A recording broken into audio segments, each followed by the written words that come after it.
ওম অখণ্ড সংহিতা বা শ্রী স্বামী সর্বানন্দ পরমহংসদেবের উপদেশবাণী নবম খণ্ড। প্রয়োজন ঐকান্তিকতা।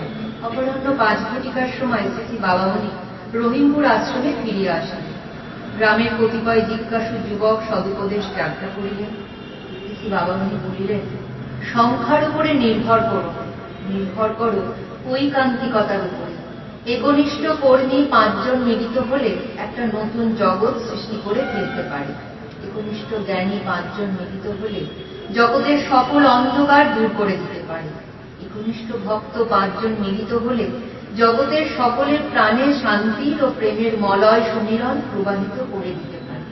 শত শত অপকর্মীকে এক ঠাঁই করো, দেখবে সকল চেষ্টা ব্যর্থ করে এরা গড়া জগৎকে শতখান করে ভাঙছে।